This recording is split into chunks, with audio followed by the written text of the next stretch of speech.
Oi, tudo bem?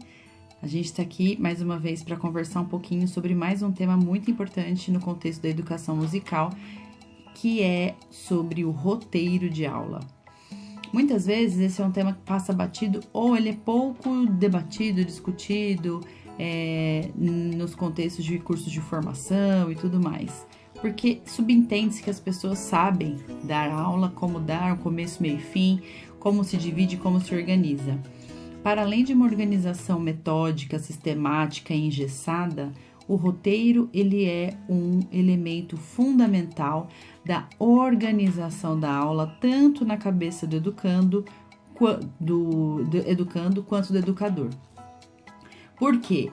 Por mais que você tenha muita experiência com aula, dando aula, como formador e tudo mais, é preciso que você saiba exatamente um pouco mais, um pouco além daquilo que está disponibilizado no seu planejamento de conteúdos, estratégias, objetivos, metodologias. É preciso que você entenda com uma linearidade o processo educativo que se faz, que acontece dentro de uma aula, de uma única aula, né? Muitas vezes a gente planeja mês, a gente planeja semestre, a gente planeja ano. E a nossa aula? A gente sabe o que vai acontecer em cada aula? Em termos de conteúdo, muitas vezes sim, você vai com a cabeça pronta para trabalhar tal repertório e tudo mais, mas você sabe exatamente, tá claro na sua cabeça qual é o formato dessa aula, o formato de uma aula que tende a facilitar, a mediar, a viabilizar o processo de aprendizado desses alunos? Precisa ter um formato, né? Muitas vezes isso foge ao nosso controle, porque sim, coisas imprevistas acontecem, né? Mas é preciso que a gente tenha minimamente organizado isso dentro da nossa cabeça. Quando eu trabalho com os meus colegas, professores, né, sobre os quais eu tenho a oportunidade de trabalhar com a formação continuada, eu falo muito sobre as 3 partes de um roteiro de aula, né? O roteiro de aula dividido em 3 partes, que é, na minha cabeça, a maneira que funciona, tá? Não, é claro que existem muitas pessoas que falam academicamente sobre isso, mas esse canal, por enquanto, não é destinado a falar academicamente sobre as coisas, e sim sobre a vida prática, sobre como as coisas se dão na prática, sempre com viés, né, com um olhar de embasamento acadêmico, mas ele não vem em primeiro lugar, porque a prática, ela precisa ocorrer na sala de aula e muitas vezes não dá pra gente ficar citando autores, né? Os autores eles precisam estar incorporados dentro do seu estudo, da sua formação musical, que aliás é um tema para o próximo vídeo, vou falar sobre formação musical do educador. Mas na hora do vamos ver, a gente precisa de prática, habilidade, de coisas que funcionem, né? E aí, o roteiro para mim se divide em primeira parte, que é o acolhimento, né? A recepção desses alunos, e aquecimento, seja lá o instrumento que for, é preciso se aquecer, é preciso preparar o corpo, né? Corpo e mente, né? A gente pode trabalhar exercícios de criação musical, mas a gente está ali trabalhando com o aquecimento dessa aula, da aula que se segue. A segunda parte é o desenvolvimento da aula e a terceira parte já é a condução, o fechamento, a conclusão e desaquecimento, enfim. No primeiro momento, nesse momento de acolhimento, de recepção e aquecimento, se trabalham coisas referentes a isso, né? Então, se é uma aula de canto coral, é o alongamento corporal, é a posição, né? Postura do corpo, equilíbrio, respiração, e vocalizes em si, aquecimentos vocais, né? Mesmo. Tudo isso de uma forma concatenada, lúdica, não tecnicista, mas existe um momento, é importante que exista esse momento dentro dessa aula, né?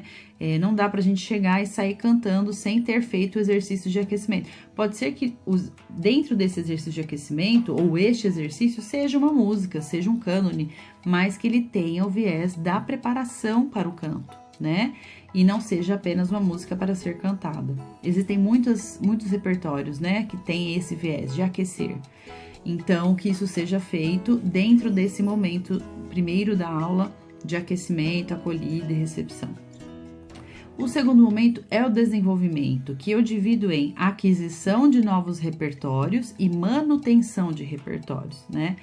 E dentro desse segundo momento é onde a aula maior acontece, né? O aquecimento e o fechamento da aula são momentos um pouco mais curtos. E o desenvolvimento é onde a gente coloca os tijolinhos, né?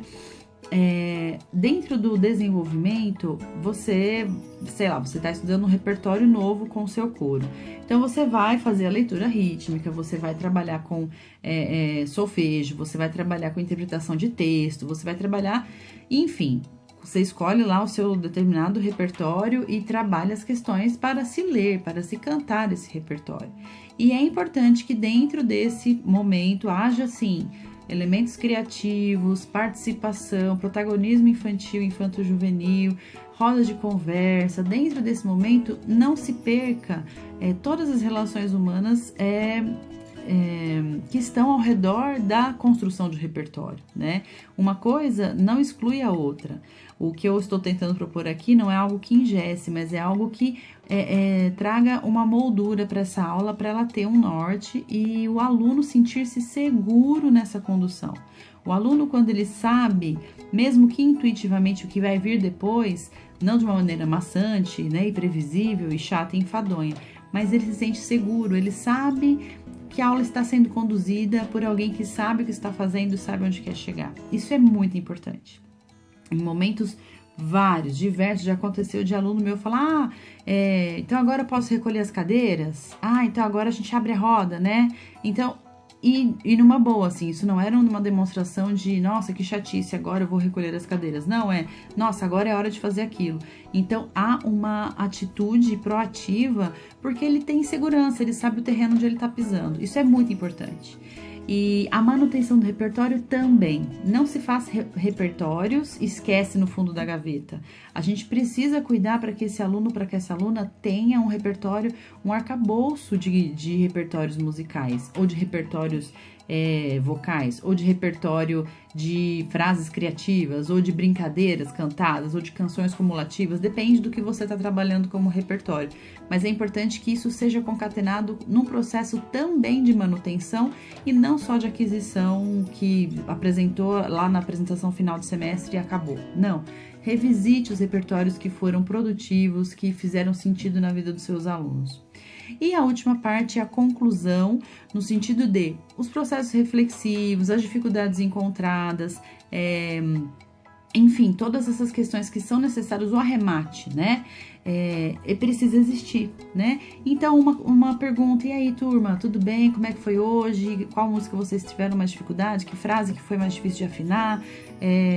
O que a gente pode fazer para a semana que vem para melhorar? Não só essa conversa, essa lida, né, humana de pergunta e resposta, de fazer o aluno também participante dessa ação que é a prática educativa em sala de aula, mas de ele saber que existe um fechamento, é muito importante e pode ser o aluno menor que for, né?